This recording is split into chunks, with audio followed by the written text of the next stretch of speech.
Good afternoon, folks, Eastern Time. Good morning, folks, West Coast Time. And good night, good evening, folks, India Time, 9:30 p.m. Welcome to the LeaderSpeak Hour today with Aziz Haniffa, an eminent journalist, editor of repute since long in the United States. My name is Robin Sachdev. I'm the president of Imagine India Institute. This hour is brought to you by the US India Political Action Committee and the Imagine India Institute. It's a Saturday hangout hour every noon we hold. The topic, as you know, burning topic, where are we heading on November 3rd? Today, we have a brilliant set of minds on this panel who will discuss with Aziz, and you can depend upon Aziz to ferret out in his unique, inimitable style, the insights from each one of the panelists which are there with him across the country. Now, without much ado, may I invite Aziz to make his opening comments, and then the floor is yours, sir, with your panel. All yours, sir. Thank you very much, Robinda. Thank you very much. And yes, Aziz Haniffa, former executive editor of India Abroad, which was the oldest and most influential and widest circulating Indian American, South Asian American newspaper. And today, on the cusp of what some may say is a cliche, but definitely the most historical election in the annals of US history, a defining election, which is going to either bring the nation together after an interesting but turbulent 4 years of private entrepreneur Donald Trump, who came into power in a sense as the president, an outsider, as opposed to some of the established senators, governors, etc., who have been the presidents of the US in the past, and a mercurial person, I may say. It's my pleasure to bring to you today, on the cusp of this election, some of the most influential, most long-time community activists on both sides of the aisle, Democrat and Republican, and also a young progressive who challenged Caroline Maloney, the New York longtime veteran congresswoman, and Suraj Patel, the progressive, who gave Caroline Maloney more than a run for her money. In fact, this was his second go around, and in fact, even President Trump kept referring to the election many a time due to the fact that it had to go into overtime, and overtime running into weeks because all the mail-in ballots had to be counted. And in fact, this was one election that the president kept talking about, because he has been saying that mail-in voting can lead to fraud, etc. But we are going to ferret all that out today. And so we've got a long-time Democratic activist, Shekhar Narasimham, the founder and chairman of the Asian American and Pacific Islander Victory Fund, the first ever Asian American super PAC.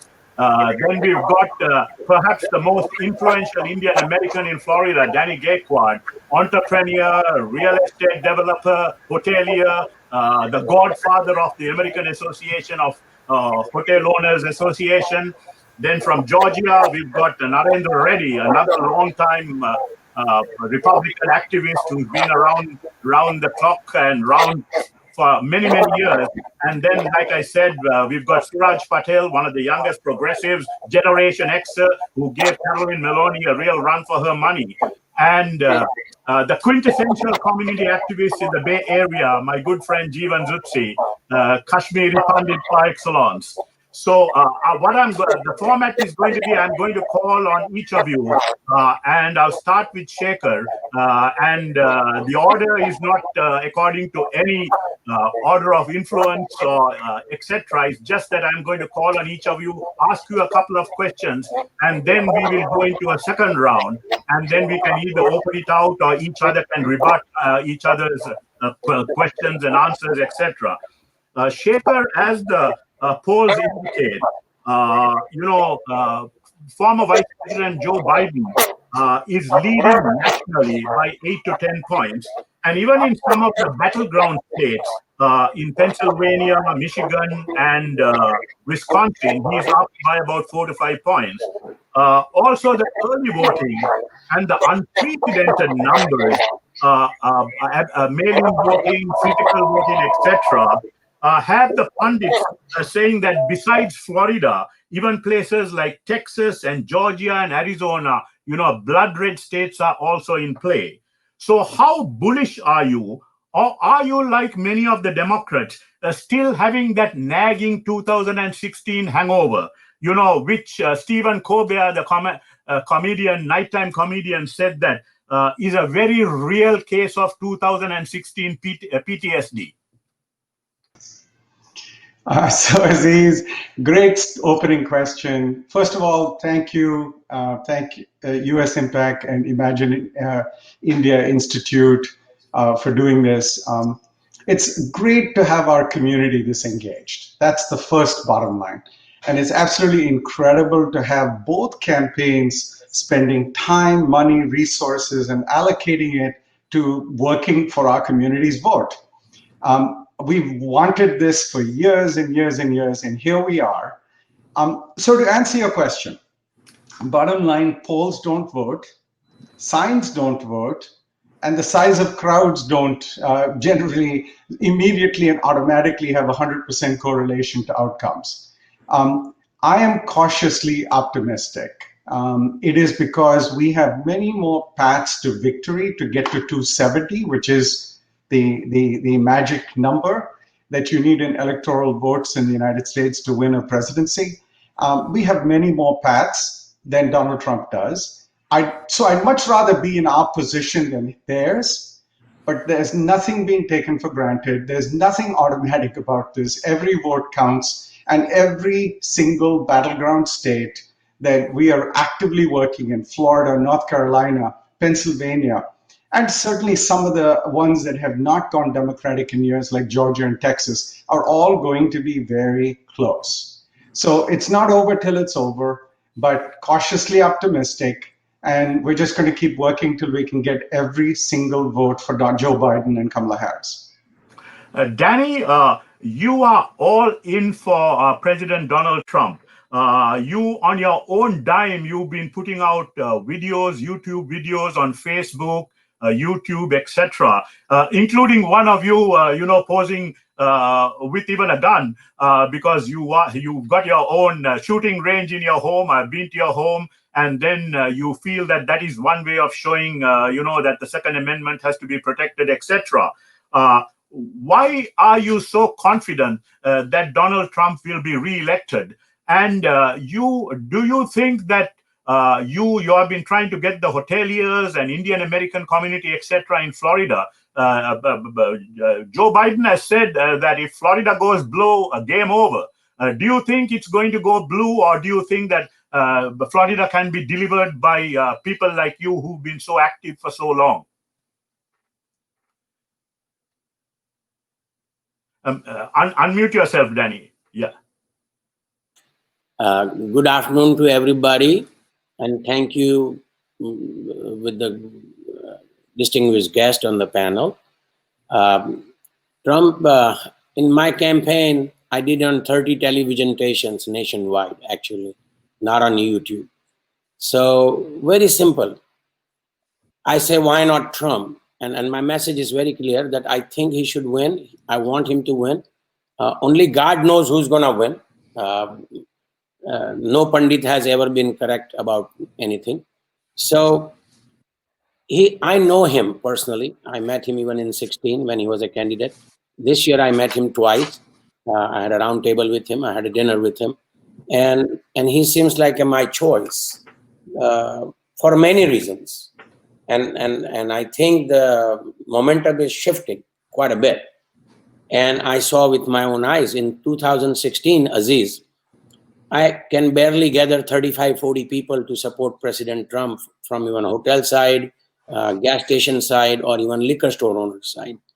And this year I have a volunteer, and I couldn't take enough volunteers.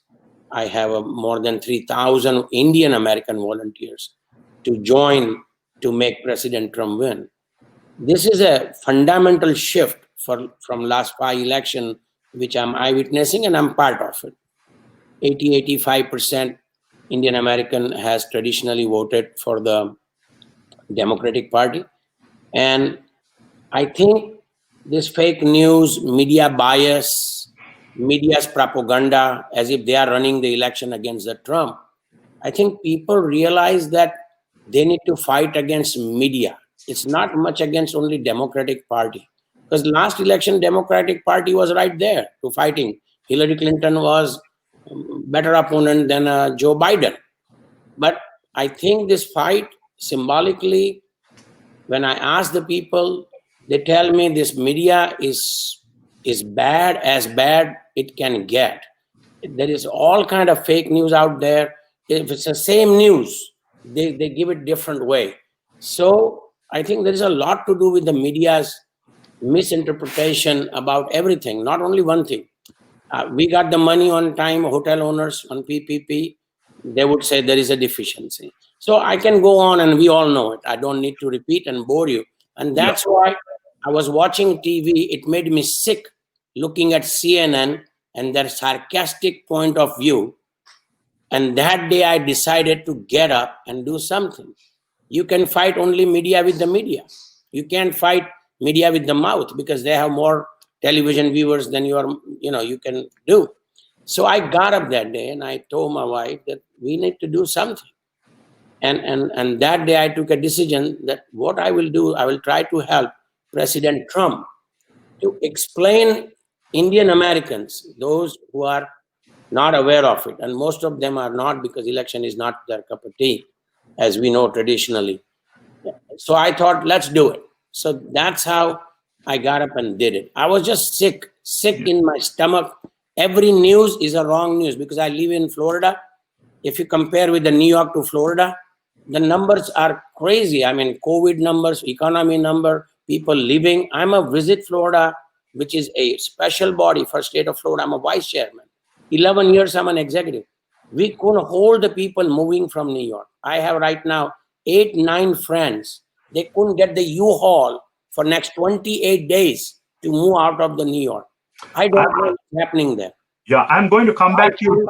Looking at the trend, Aziz, I think Trump has all the chance. If people are not saying anything beside media, there's no other gibberish out there. Yeah, I'm going to come back to you, Danny, in terms of both entrepreneurship for entrepreneurs like you, as to how Trump compares to Biden, etc. And I'm also going to come back to you in terms of the pandemic and how entrepreneurs and hoteliers like you have been helped or not helped.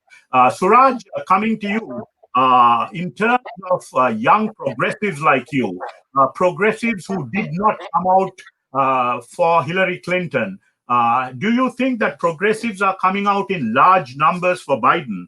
Remember, many of them stayed away after Bernie Sanders was allegedly treated badly by the DNC and Hillary Clinton, etc. But is the Trump factor so important for progressives that your first objective and first priority is to support Biden and secure a victory? Is that, or have you all having problems in terms of Biden's moderate agenda and the progressive agenda, where you all want a lot of things, or you all got priorities which you all want to work with? If you can speak to that. Yeah, unmute yourself, Suraj. Yeah, go ahead. There's always a Zoom mistake. Thank you, everyone. And thank you, Aziz, for inviting me to join today. And I'm currently in New York. No U-Hauls out here either. But things are okay here. And I just wanted to say that the number one motivator in this election, no matter who you are across the Democratic spectrum, is to defeat Donald Trump. And so Biden has smartly run a center left or moderate campaign that is actually exactly where the country is.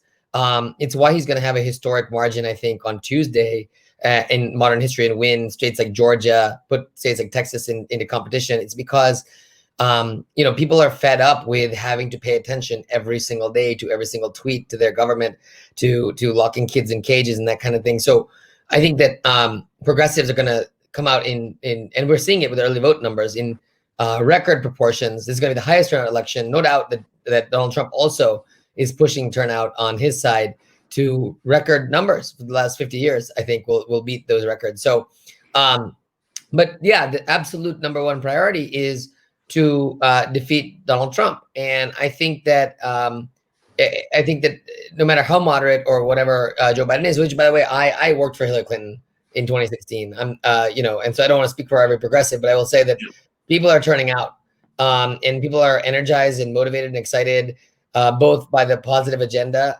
that Joe Biden is putting out, but also, frankly, to vote against Donald Trump. I think one other thing I'll say, Aziz, and Danny touched on this, I think there's a strategic mistake that the president and Mitch McConnell made 2 months ago. If they had passed a second CARES Act, another PPP, unemployment insurance with extra benefits, right now we would be in an economic position that is so strong relative to the COVID crisis that no one could fault the president. But they made a mistake. We're about to enter an election in the most acute time of pain for so many American families. They should have passed another stimulus bill 2 months ago if they really wanted to win this election. I'll come back to you on that specifically, Suraj, because of course the Trumpites could argue that Nancy Pelosi was also very adamant in that area, that she probably could have compromised instead of holding up for the more than $2 trillion that she wanted. But Narendra, the fact that now they are saying Georgia is at play, and the fact that Biden was out there, and you get even vice presidential nominee Kamala Harris going out to Texas and places like that, trying to get, blood red state like Texas to even probably, which is with the diversity and the immigration that has been going in, that probably is purple today. But tell me, what do you say about Georgia?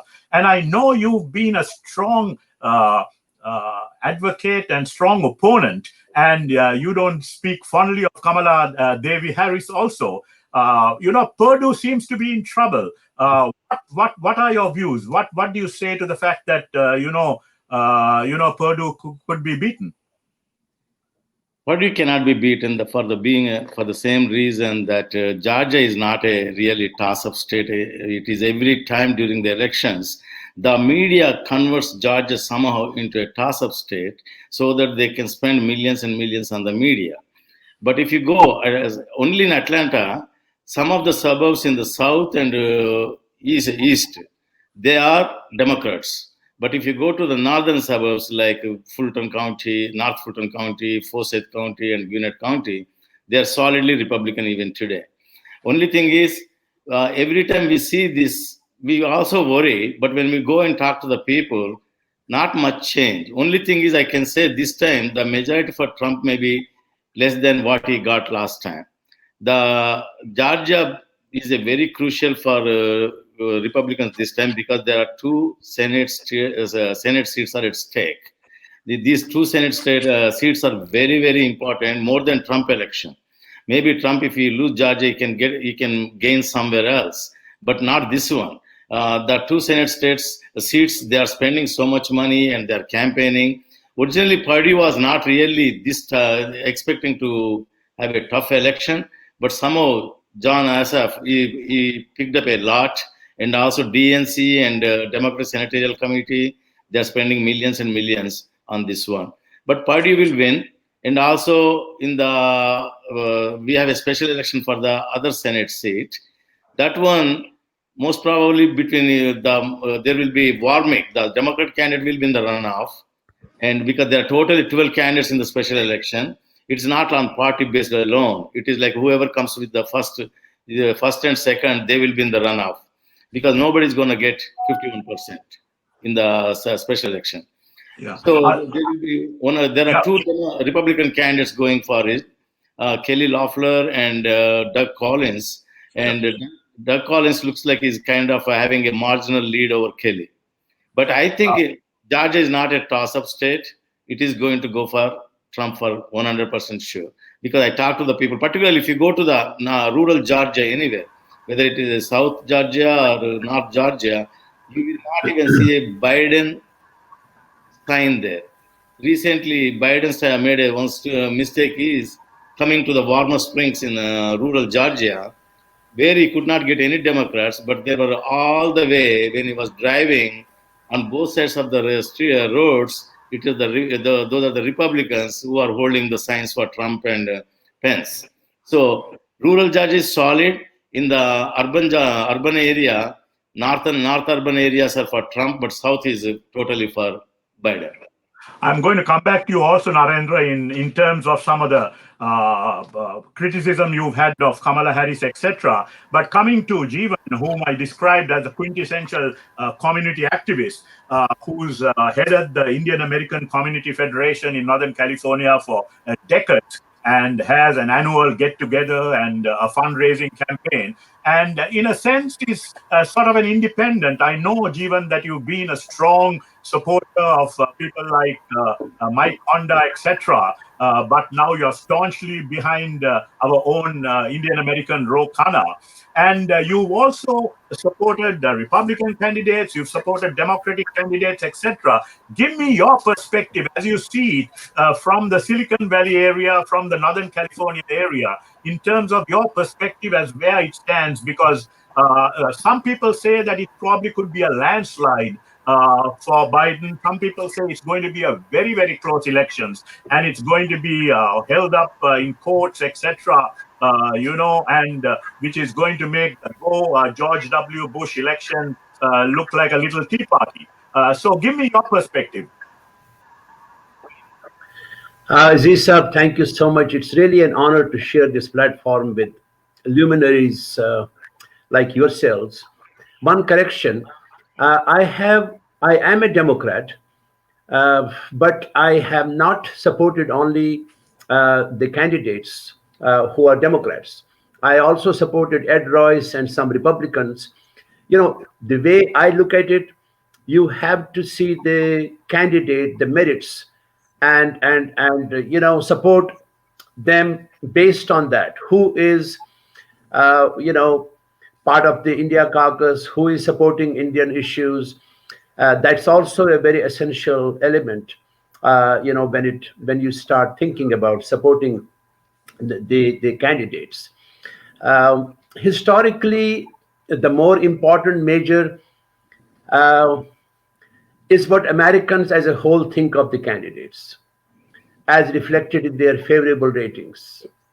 In general, since 1992, I have been in this country since 1972. I didn't become a citizen till 1982, and I didn't vote before that. But in general, since 1992, the candidate who is rated more favorably by Americans has won the election.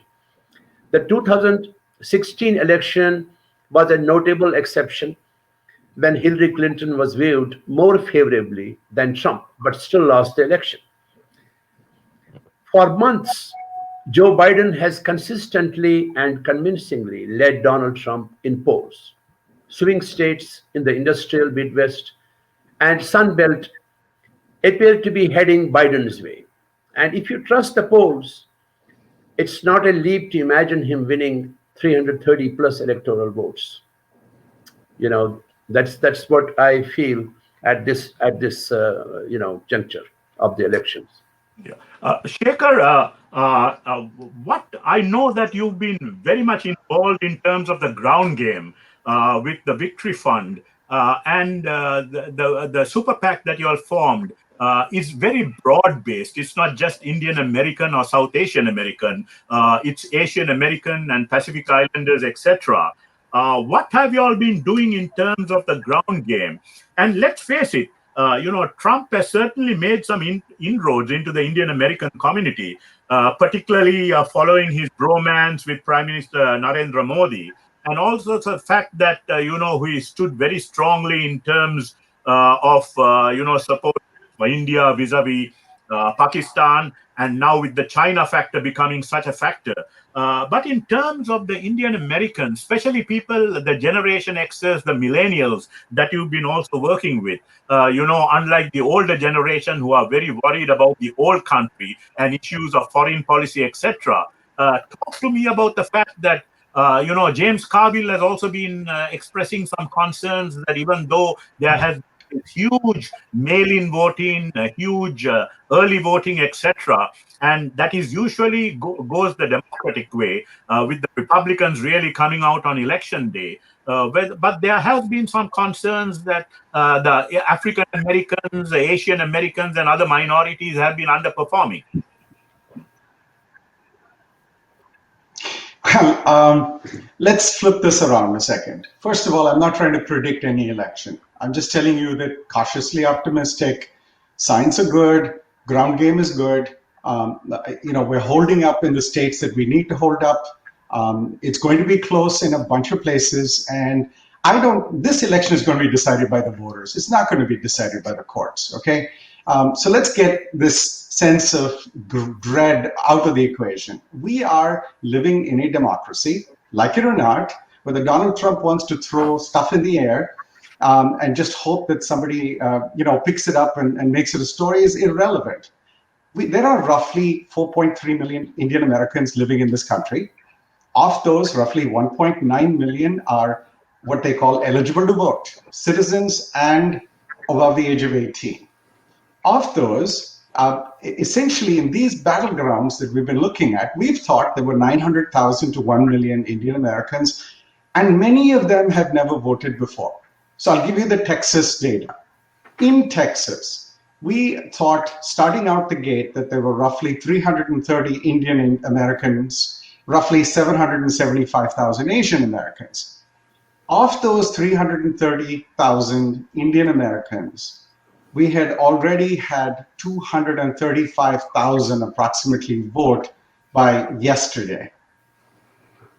By the time this election is over on November 3rd, with everybody's vote in, we think we could have a turnout of something like 75% in the Indian American electorate in Texas. Almost 50% of it are first-time voters.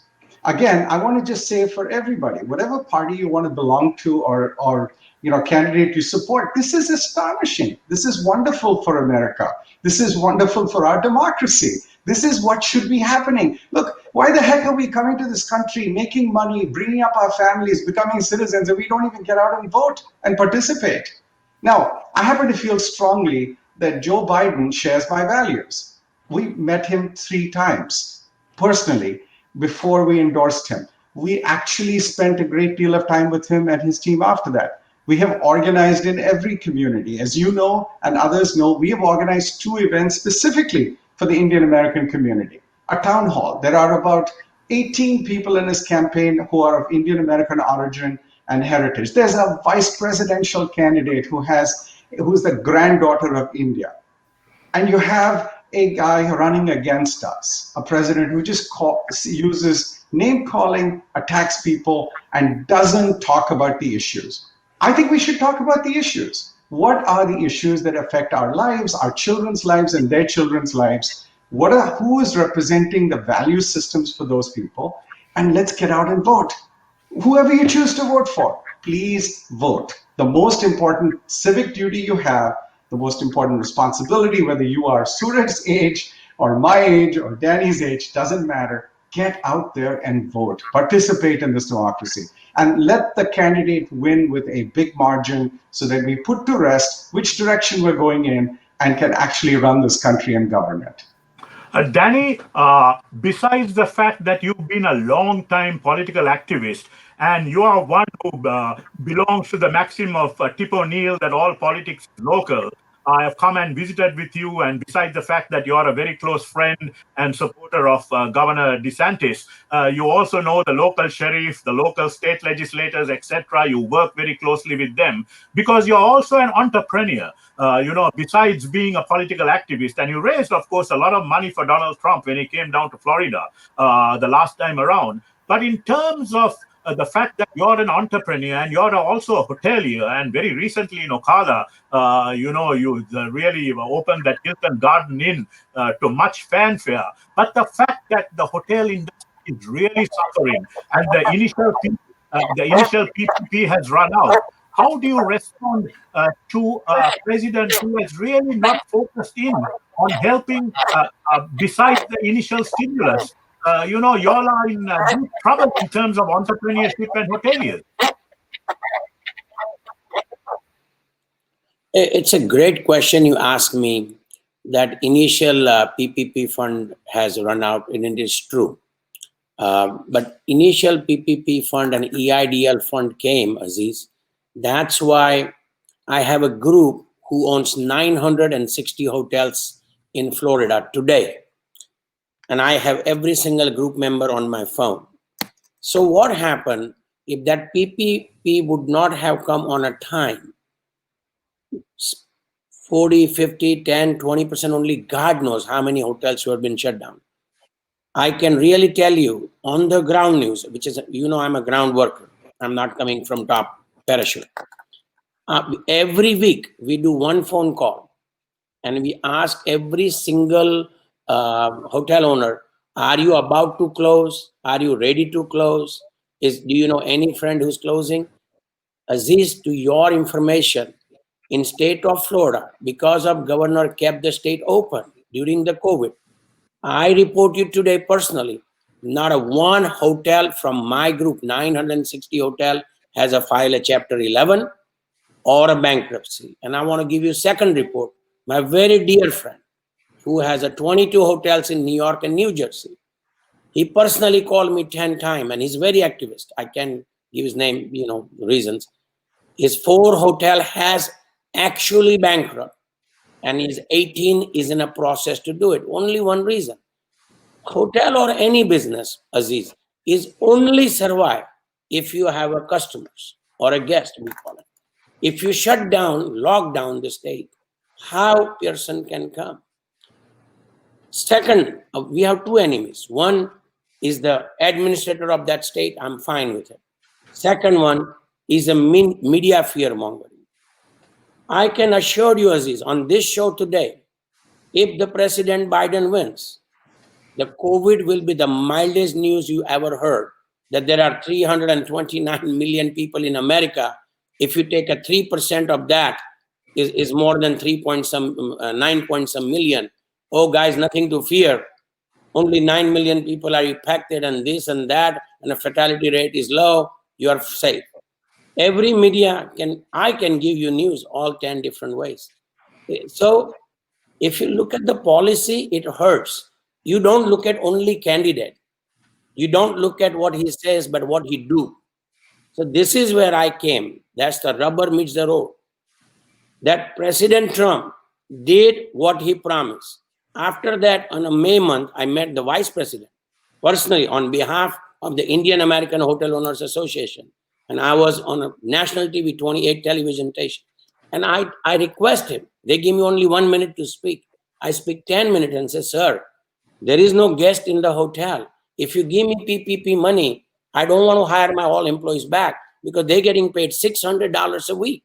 So they are not on the road, but allow us to use that money instead of ending on June 6th. Allow us to use that money as long as we can use. And to his true promise, Vice President Pence personally met me. I was right on the TV. You can see my show. And he said, I will personally go and deliver this message to the President Trump. And you will hear from us within 2-3 days. Believe me or not, within 2-3 days, it says, tell your group, spend your PPP money and EIDL money wisely because we will extend it. It's just not the date sure. So, Aziz, actions are more important. I have met Joe Biden personally in Ocala. I hosted him. He's the most gentleman senator I ever met. It's not about who's gentleman and who's this and who that. I have read many books and I saw the interview with the Home Depot's owner in Atlanta, and they asked him, why are you supporting Trump? He said it a lot better than I could say.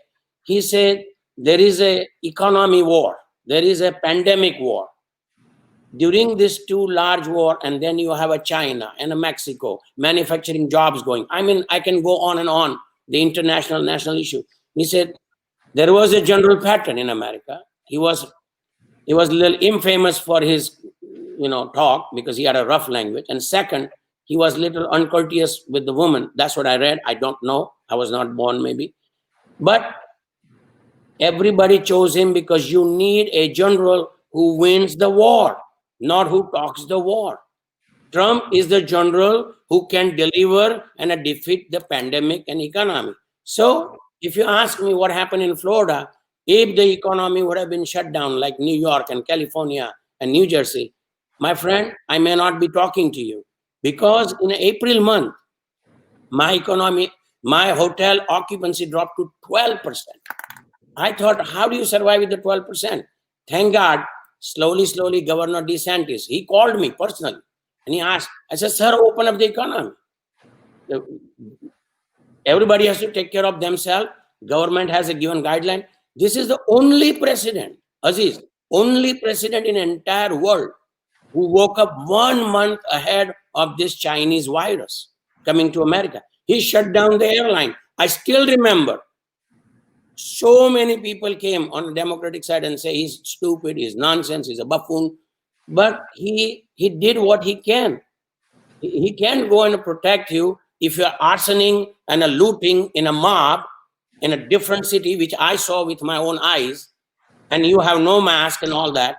Those are the state has the most COVID cases. Florida and New York is equal to state. Florida has a 22 million, New York has a 20 million. New York has a 3 times more COVID cases and a 4 times more fatality. There is a reason for it, very simple reason. Because you confine the people in a small place and you make them breathe. What is going to happen? Florida is a sunshine state. We told governor, sir, we will all take precaution. We are business people. We're not here. So we take temperature. We do face mask. Whatever needs to be taken care, we do it. Believe me or not, Aziz, I just opened a hotel on a Monday, Hilton Garden in downtown, which you mentioned. Last night, I had a 44% occupancy. In a normal time, I do get that kind of occupancy on a second day, third day, and a fourth day. So the things are getting normal. So do you want a general who can save us? Or do you want a guy who just hard to remember? I met, and as I said, Mr. Shekhar said, I support both side candidate all my life, including Suraj Patel, who is right now on this panel. I send him $1,000 check. My partner, Manhar Bhai Kakaria, send him a $10,000+ check. You know why? I want our Indian youth, our Indian people to join the politics. I can go on list. Kumar Barve, Peter Matthews, Swati Dandekar, Hemant Patel. I can just go on list the thousands of dollars I gave. Why? Even Suraj has almost, I knew being a political reader, he's a newcomer. He's a young man, a lot of enthusiasm. I met him in New York bar. He has a lot of supporter there. But I knew he can defeat the incumbent. It's difficult, first time. But at least I thought he'll put his name out. And today, because of that effort, he's today on your debate. So our young kids or old people, they must come out and run the election. But remember, I think the only disagreement then is... But what you need to see is a deep issue. My concern with the granddaughter of India, she's interfering in my work of India, which is Kashmir, which is CAA. If she's a granddaughter, she may get an inherited right to go and muscle up with India, which I absolutely disagree vehemently. Danny, I'm going to come to some of the foreign policy issues. Shekhar, you had a rebuttal or you had a response before I get to Suraj. Yeah, go ahead. Yeah, no, very quickly. We fundamentally disagree that Donald Trump has handled this COVID crisis well. Fundamentally disagree. Talk about leadership, talk about character, talk about telling the truth. He knew about this on January 28th. There's a tape with Bob Woodward. He didn't bother to tell us. What are we, stupid? We can't handle the truth? I mean, and 1 out of 5 doctors is an Asian American. 1 out of 6 is an Indian American. Go talk to the doctors. Find out if they got PPP on time. Find out if they were given and enabled to actually serve their patients. And yesterday he stands up in Minnesota and Donald Trump says, you know what, these doctors are over-reporting COVID deaths because they get paid more. What kind of BS is that to be telling people? I'm sorry, leadership involves telling the truth, having character, executing, not just giving big words and saying, I can open your business. If you have a health problem, you solve it. Economic problem has to be solved simultaneously. Sorry. Yeah, Suraj, this what Danny and what Shekhar said are some of the problems that all people are confronting in terms of the fact that there is a fear that a Biden administration may lock down the economy again. But Biden has made it very clear that you can walk and chew gum at the same time, and spoken about the fact that the health issue, the pandemic issue, has to be resolved. Right. Economy is to be resurrected. And the fact that there is also a second question that I have for you is the fact that Trump has been just battering away at the fact that Biden is being held hostage by the progressive wing. He talks about the fact about AOC and 3+, etc. How and the fact that once Biden is sort of a puppet, he always keeps talking about the fact that the progressive wing socialism is going to come all over, and he's gone back to the old 2016 playbook, the fear mongering, the scare, the tactics, the economy, etc. First, if you can talk to the stimulus package, in the sense that the pandemic has to be resolved so that you can walk and chew gum, so that the economy can be resurrected. And also the fact that how do you get over, alleviate some of the concerns that even people in suburbia perhaps have, that Biden may be a little too progressive, even though he has said, look here, I beat the so-called progressives and I'm the guy who got the nomination. That's right. I think Joe Biden has a long history and track record of being a centrist, moderate Democrat, and it's serving him so well right now in that the counties that you mentioned, even Gwinnett County and other counties like that, are all of a sudden for the first time on the map to actually win for a Democrat, because Joe Biden represents the median of the American public. What I think I disagree with Danny on is that there is no economic stimulus. There is no economic growth until people feel safe. Very simply put, you can dump as much money into the economy as you want, but if the demand side of the economy doesn't come back, if his hotels don't fill up at 70, 80%, people don't feel safe to go to Disney World, they won't go. So fundamentally, beating the virus is the single best economic stimulus we can have. And somebody who has managed this country for the last year and utterly failed at doing that has no reason to stand by. He says, Donald Trump says, oh, it wouldn't happen under my watch that we have riots and these protests. It wouldn't happen under my watch that we have these COVID deaths. It happened under your watch. You are the president of the United States. And so the reason that 2016 shtick isn't working is that you can't stick onto Joe Biden a bunch of labels that clearly he has a track record in proving to the American people that he can't be redefined as a socialist. The guy's not a socialist. The guy's a scrappy, Amtrak riding grandson of a Scranton, Pennsylvania worker. The guy is not someone who's going to come in and say, let me garnish your wages. Let me, stop flying, all that kind of stuff. So it doesn't stick. He's going to have a remarkable economic stimulus package coming out, Build Back Better, which will, transition us to a green economy at the same time as creating jobs without hampering growth. So I think that the reason Biden's doing so well in these polls is because whatever Trump says, people are tired of. They're tired of hearing the same lines and lies.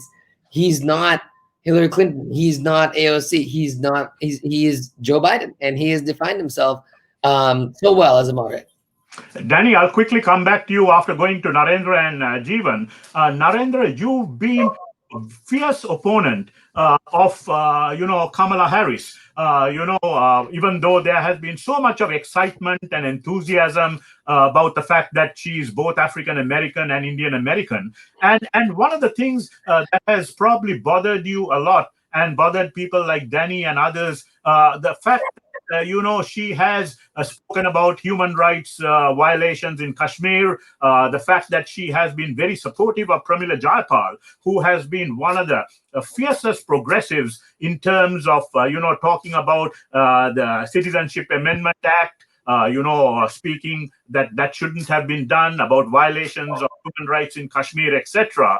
But let's face it, Narendra, the US-India relationship is almost on autopilot. It's not irreversible. And Biden has also been a very, very strong proponent of US-India relations. I know for a fact that I've interviewed him many times when he used to be chairman of the Foreign Relations Committee. And he was the guy who was the protagonist. He was really the catalyst behind the US-India civilian nuclear deal. And even it goes back to even earlier times when India was under sanctions after the Pokhran nuclear test in May 1998.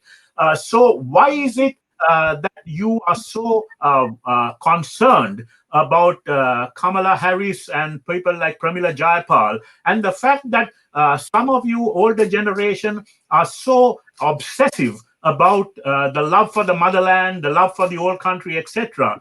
But like Shekhar points out, we are all Americans, and most of the Generation Xers and the younger millennials, etc., are not so obsessive about the foreign policy component. They are more worried about things like social justice, immigration issues, separation of children and families, refugee issues, racial injustice, etc. And I'll be coming to you also, Jeevan, because I know that you are a very strong, staunch Kashmiri Pandit who has also concerns about some of the remarks and concerns on human rights in Kashmir, etc., US-India relations that have been expressed by people like Kamala Harris and Pramila Jayapal. But you first, Narendra. First, I will go with Kamala Harris, why I don't like her.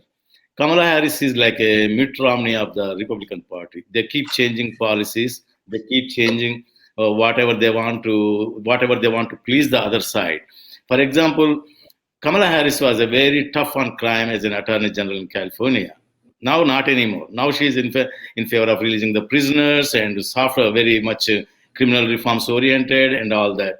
But if you look at them, she became a squad member of the AOC now. She adopted totally the progressive agenda. Look at the Pramila Jayapal and AOC, what they said recently. Even though Biden is going to be the president, once he gets in the White House, we're going to make sure that he is going to implement our progressive agenda, which is not good for America, no matter what it is, no matter who it is. As an individual, Biden, I like Biden as an individual, but his policies are going to be not the way you described Aziz Bhai.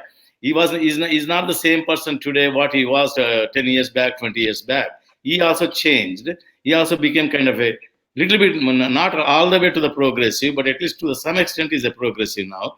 But once he gets into the White House, like the progressive agenda people are saying, they're going to take over the White House. They're going to take over these administration policies. AOC being a first-term U.S. Congresswoman, look at the domination she has on the Democratic Party as one individual with 3 other friends in the thing. But Kamala Harris is going to go with them because she's saying that she's looking at America, the future of America as a socialist America. That is another reason I totally not supporting her. Not because of the Indian comments, because for us, I know India is secondary, but not the primary thing. For us, our children, grandchildren, everyone is settled in America. This country's future is more important, not the relationship with India. But that also is a secondary, is a preference. We would love to have US and India as one of the best friends in the world because they both are a very good strategic, but they can be strategic partners helping each other, because particularly with China is rising like a superpower, and they want to be the superpower, dismantling other superpowers. But these are the reasons. Another thing is, I know people are talking about Trump personality. Even I don't like his personality, but at the same time, his personality is not going to decide the future of me or my children. His policies that are going to affect this country, and these policies are the ones that are going to make an impact on us. That's the reason I support Trump. In the 2016, I was not a fan of Trump. I went in the primary supporting other candidates. Even at the general election in 2016, I went reluctantly. But now I am a strong supporter of Trump because the results I have seen from his policies pre-COVID. COVID is a different scenario. This is a pandemic. Nobody could have imagined what could be the impact of it. Nobody could have planned it. Recently, Biden said that if I were the president, there wouldn't have been one person who would have died because of COVID. It is totally impossible. These are the good things. The things easy to say as a slogan, but as a practicality, it is impossible. We cannot have No country stopped the COVID. Now he's saying, I'm not going to shut down the country, but I'm going to shut down the virus. Tell me, does it make any sense? Can anybody shut down this COVID virus in this country or anywhere? These are the things I'm strongly against Biden. Biden is not the same Biden he used to be. He used to be very honest until he became a vice president. Even first term vice presidency also he was very honest. I think second term he changed. And now AOC, Kamala Harris, going to make him go with their policies, not with Biden's policies. Biden is changing. Yeah, Narendra, go ahead. Just one thing I will say. Yeah. Kamala Harris is going to prove to Biden what Sarah Palin was for making campaign. It is going to be a doomsday for Biden because of Kamala Harris. Even among the Indian community, not many people like her. Not to belabor the point about Kamala Harris, but as you know, you're a strong supporter of Senator Perdue. You're a close friend of Senator Perdue. You've been a staunch supporter of him. Do you think it was, just detestful the way a person who has served with Kamala Harris for 4 years in the U.S. Senate, the way he mocked her name? And I know that they were making excuses and saying that, he didn't really mock her and things like that.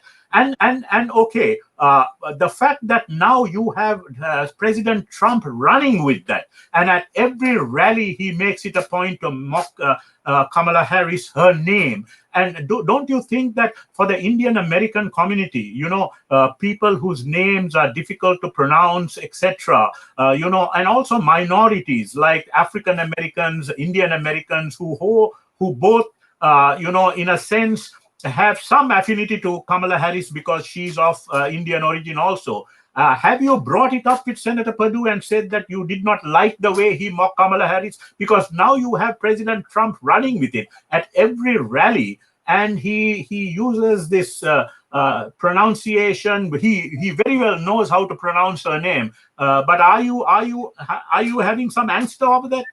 Yeah. See, we do agree that was a cheap joke that he played at that Macon, Georgia campaign for Trump. We do agree at that one, that it shouldn't have said, but particularly if he could not pronounce properly, because Americans, nobody can pronounce even my name properly till today. Even Sonny Perdue, for example, his cousin who was governor, I know him for 20 years. Even today, he cannot say my name right. But what Perdue did was wrong was mocking it, Ka, Ko, K, and all that. They shouldn't have done that. But at the same time, Indian Americans, if they take so much offensive about this thing, why they are not taking offensive to Biden making comments about if you have to go to 7-Eleven or Dunkin' Donuts, you have to have an Indian accent. And what happened to Hillary Clinton when she said that if Gandhi was here, he would be pumping gas in St. Louis gas station, and he would come out like a man of wisdom. What are those things? See, this is the hatred spread by both the parties, and they have that in their mind. Sometimes it just spills out. They could not control. So Indian Americans, if they have to take offensive, they take it all. Let me tell you, Aziz, by one thing. If you listen to Kamala Harris, even she don't know how to pronounce her name properly. Because when she got nominated, she told people how to pronounce her name with a C, C-O-O and all that. That is not the way we pronounce. We say simply Kamala. But if she became a Kamala, a C with a C, and all these things. So let us not take that. We have to look at the policies. I'm going to look at the policies of a person rather than a personality. Quickly coming to Jeevan, before we have a final round where we can have an all-in debate of sorts. Jeevan, I know you are very close to the Kashmiri Pandit cause. You've been doing it all along. Do these foreign policy concerns bother you? The fact that there have been human rights violations which Kamala Harris and Pramila Jayapal have brought up, and there are fears in the Indian American community among some of the and the Trump campaign has been really playing to those that U.S.-India relations and the bromance between Modi and Trump that is there now may not be there in a Biden administration, and that the progressives, even though the India-US relationship is so strong, its strategic relationship, it's almost on autopilot and irreversible, that the progressives could start talking about issues like human rights, etc., and the citizenship amendment, etc., which they can bring to the fore unlike in earlier democratic administrations. Are you concerned over this, or are you more worried about the Indian American community here in terms of domestic policies of social justice, immigration, racial profiling, etc.? Aziz bhai, first of all, I have lived in this country for 48 years, and for the first time, after Trump became the president, for the first time, I realized that I was a brown-skinned Indian who came at the age of 23, and now at this age, I have been made to believe that I'm not welcome.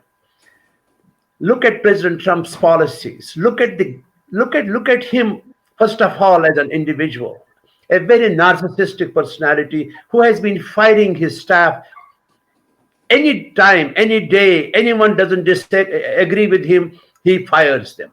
I mean, look at the health professionals. Look at Dr. Fauci. He just scares the hell out of everyone because he's a narcissistic personality. If he had a choice, I can assure you, he would take this country and make it his permanent, Trump empire. So now coming back to, this is to answer some of the people here who are strongly in favor of Trump. I mean, I do not like his personality. I do not like people like him who are always controlling others and who want to take the ownership of anything around them. Now, coming back to pandemic, quickly, that's not the question you asked, Aziz bhai, but, the pandemic, you can just see all these bus loads right now, wherever he is campaigning, and you see the kind of people who are entering those buses. I mean, you can see the white supremacists. You can see, no regard for wearing a mask, for keeping social distance. I don't think he cares. I mean, look at the statements he makes. It's not about the media, how media is telling us about him. It's about what we see him talking about. Now, coming to Kashmir and Kamala Harris and Democrats. Last year, as you know, Aziz bhai, we were heavily involved in fighting all those campaigns and the, Tom Lantos commissions and all those things. I'm very, very aware of that, and we know that it has been a problem, a big problem, regarding the policies that Democrats seem to have in India. But let me tell you, I would still trust Biden and Kamala Harris because they are not mavericks. They're stable people, and we have already started this process. We have been meeting some of these democratic leaders. We have been trying to educate them. Even though it doesn't make a big difference to India at all, I think we have this unnecessary fear that America is going to do this and America is going to do that. It's all irreversible. Article 370 was removed and it has been removed. Kashmir has become an integral part of India. America is no one to tell them what to do.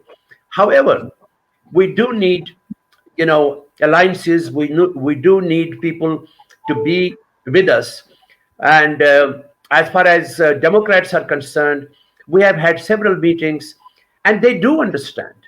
I mean, there has been a lot of disinformation campaign. There have been a lot of things which have been happening, and those things you have to basically go and educate these people. Kamala Harris is from my backyard. I mean, I know her when she was district attorney. I do agree that sometimes she can also be, little different. But I think once you are given the responsibility, once you become, who you are, and Biden becomes the president, like he said last time, I was not the president when some of these things happened. I was the vice president. So when he becomes the president, and as all of you agreed, he's a gentleman, he's a man of character. And I think Trump is not. I'm sorry to say that. Trump has absolutely no character. He lies. He keeps on lying. Every moment he lies. He makes fun of people. He calls Biden Sleepy Joe. He calls names. He calls Kamala. I mean, he just makes even jokes about COVID. Yesterday, I saw him wherever he was, and he says, "COVID, COVID, COVID." And what is this nonsense? He has made he has made a fun of all of us, this country. I mean, in the whole country. I think I wouldn't be surprised if he goes to court, and if Biden wins, he's going to create all these issues with election and with this. I mean, he's a guy I really wouldn't see close to me. I'm sorry to make this statement. I always think that he's an outsider, and he's not, he's not a politician, and he will definitely be good, when he first ran. But then on the campaign ground itself, I saw who he was. I mean, my God, the kind of things he said to Hillary, about women and about, it must be your monthly thing. And I mean, he's absolutely weird and extremely disrespectful.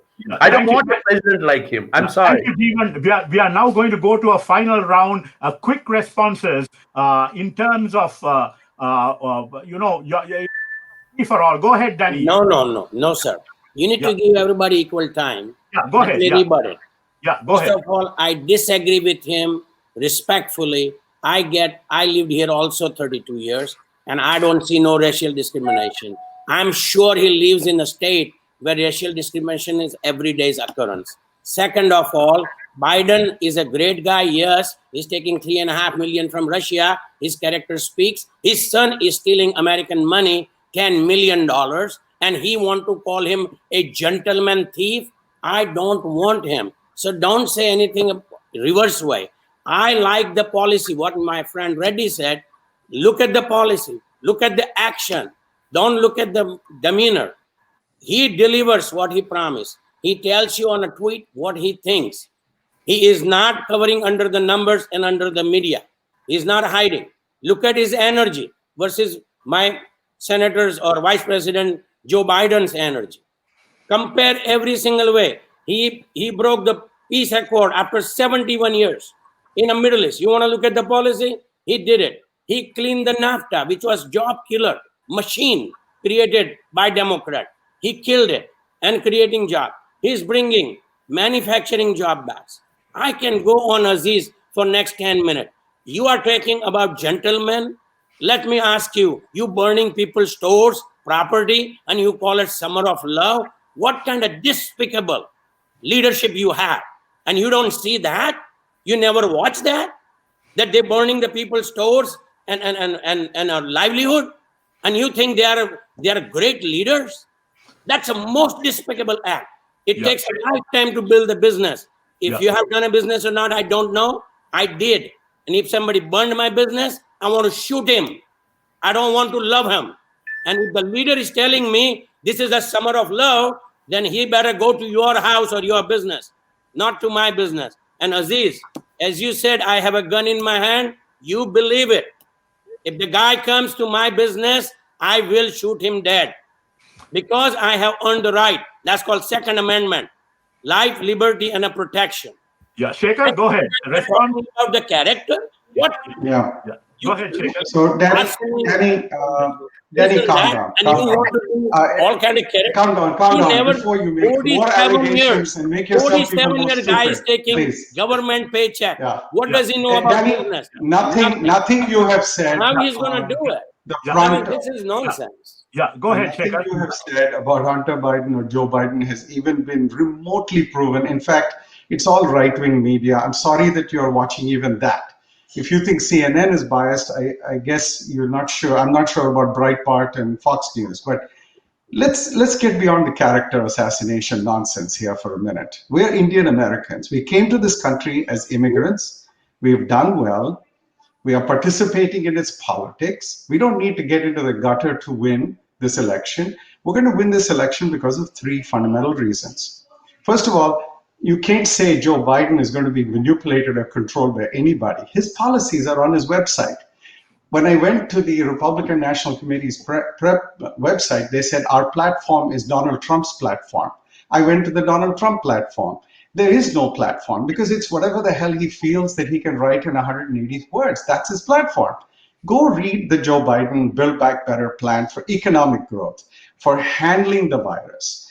Go look at his 47-year record and think he's going to be manipulated by a bunch of people? Ha! Really? And then talk about Kamala Harris. Why is it that every time an Indian American or someone of Indian heritage gets up a little bit on the ladder, we try to drag their foot and pull them back down? I mean, what kind of crap is that in this community? We got to grow up. Let's first of all be proud that Joe Biden selected somebody who at least talks like us, can use words that we understand.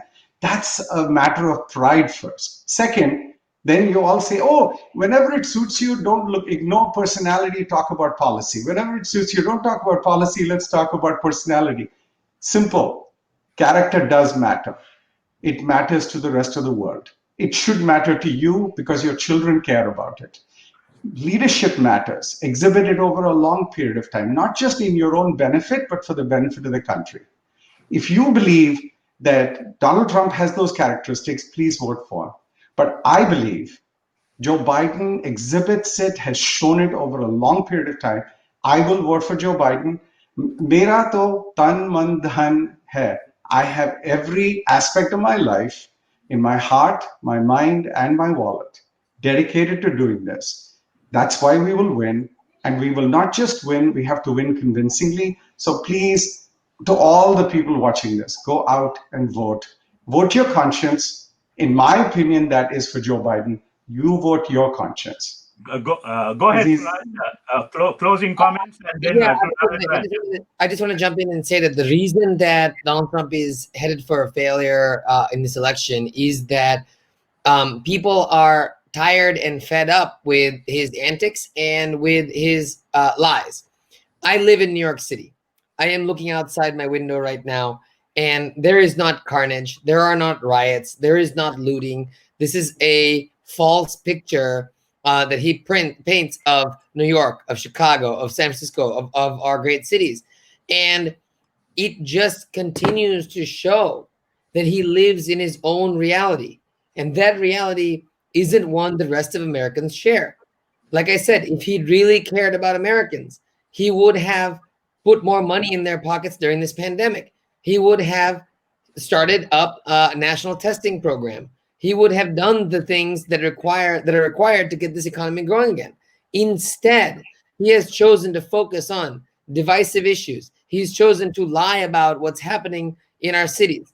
And at the same time, none of our children, no one's, can look at this president and say that he is a good role model. That's a problem. That's a problem because the presidency is not a website. It's not a platform. Every single day, challenges come and they test your character. It's not about what you say that you're going to do 3 years from now. We don't know what's going to happen 3 years from now. None of us could have predicted a pandemic 2 years ago. But the president's comes into question when we see that it fails them in their leadership. He's had 4 years, and he is about to, see the referendum that is about him. This is not about Joe Biden. This is not about socialism. This is not about AOC. This is purely going to be an election about Donald Trump's performance. Thank you, Suraj. And two quick closing comments from Narendra and Jeevan. Go ahead, Narendra. See, it is easy to say you have to support Kamala Harris because she's an Indian American. I would like to hear the same comment if you 4 years from now when Nikki Haley runs for office. I'm sure that time he will say it is policies counts, not the Indian American origin. Okay, and we are talking about Biden being nice guy and all that. Like I said before, he was nice, but he is not anymore in his control. He is controlled by other people, and his age is showing up very rapidly on him. Otherwise, he would be campaigning much more than what Trump is doing today. Yeah, see, Trump problem is this one: his tweets and his expressions in his language that nobody can tolerate. If Trump can just speak about his policies and the accomplishment that he made in the last 4 years, he would be winning this election hands down. But unfortunately, he doesn't have the discipline. For me, it is the character and all that important too, but at the same time, policies. Because these people can make a policy that can affect me for next 20 years, not just 4 years. How am I going to stand in this country? Because I came from a socialist country I came to this country to survive and to succeed. But how can I go back to the socialism again? AOC and all these people, whatever the progressives, so-called progressives, they are regressives. They are not progressives at all. And somebody was saying that he doesn't see New York burning. Why don't you go and see the Portland? Why don't you go to the Seattle? Why don't you go to the Washington? See those cities. But that can happen to your own city too. In Atlanta also, recently, we never had this kind of riots before. We never had a looting before. But this time it happened. Under whose administration was? Because they said Trump administration. But when Trump offers help to send the National Guards and all these people, say, no, don't send. You would like to have this as if they're enjoying it. Thank you, Narendra. And if you can close out in a minute, Jeevan, please. Thank you. Go ahead. My take on this is that Biden is definitely going to win. And we will be working very hard with the Democratic Party. We'll be working very hard with Kamala Harris and Biden administration on issues which have been contentious. And I'm very, very sure, I can guarantee right now that they'll be supportive of, India's actions, which have been taken rationally by our wonderful Modi ji. And I'm very, very positive that there'll be a change in this country. Whatever has been happening, it will not happen again. We'll come back to the values that we, stood for always in this country.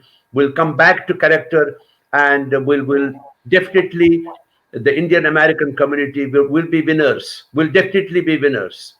Yeah, thank you very much. And one quick closing comment from you, Danny. Go ahead.